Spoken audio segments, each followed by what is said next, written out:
few quick demonstrations of the community content system. First, start off by showing you how you do not have to have the community content system displaying in the same directory as your IPB. If you notice here, the IPB is newsite.ipscustomer.com/forums, as is fairly normal for most people. But as you can see here, the pages are rendering under newsite.ipscustomer.com.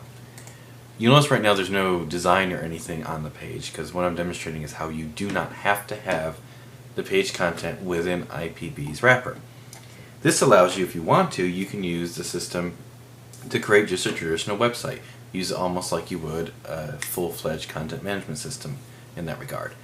However, so we don't have to create a complete template right now, I'm going to re-enable the setting for the using IPB skin wrapper. So I'll just set that to yes. And then you'll see that that same content is now wrapped within IPB's look. But you will note that it's still not in the forums directory. So what you could do is create a different skin. If you're more comfortable using IPB skinning system, you could create a different skin, use that for the content of the pages, and take out anything that's too forum specific for your main web pages. So that's a good demonstration of how that works. Just another quick demonstration here of blocks. There are many different block types. One thing we'll do here is just show you one of a plugin block. Plugins are special types of blocks that use code that comes with the content system, and third-party developers can actually add their own type of plugin blocks. The plugins add functionality in addition to just content to the front-end pages. So for instance, let's say I want to show a welcome block, which would give a prompt to user to log in. So I'll just call that welcome. And as you see, the wizard steps through, skipping steps that are not relevant to this particular block that you're creating. Third-party developers can add their own steps in the wizard if they need to ask you questions specific to your block that you're creating. As you can see here, it creates some example HTML. Being that this is a login block, it has to create quite a bit of HTML. This is to get you started. Once it's created, you can go in here and edit this to match your look or however you want this to look. But all the different tags and everything you need is in here, and you can just customize this as you see fit. Then all you do is copy the little parse tag that it presents you with the name that you set. I chose welcome for this. You just copy that and paste it in your little wherever you want to show up.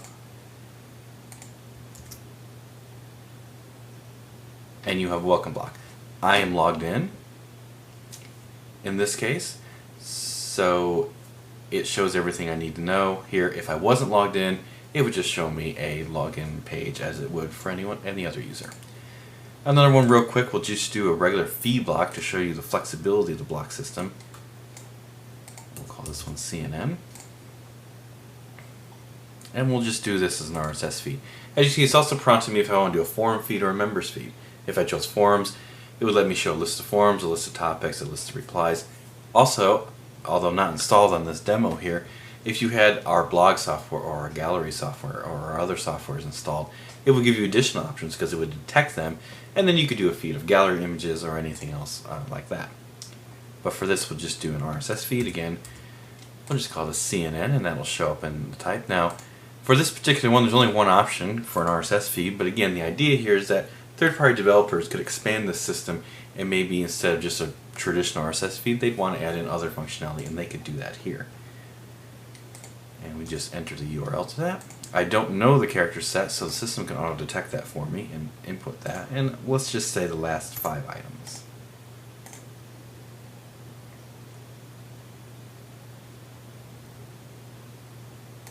And we'll just ignore the time to live, that's fine as this. And again, example HTML comes through.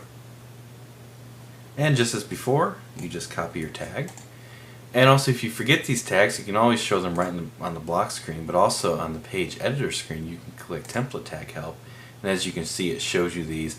I did not input a description, but if you did input a description, they would show here as well. If you had many blocks, it would remind you what those blocks are for. So we'll just put this in as well. refresh, and again, now we have CNN. And of course, these are styled fairly generically. You can restyle them as you see fit. Just all the example HTML you can change. So if you wanted to go back and change the way the CNN block looked, you would just click it and just edit the HTML right here as you might see fit.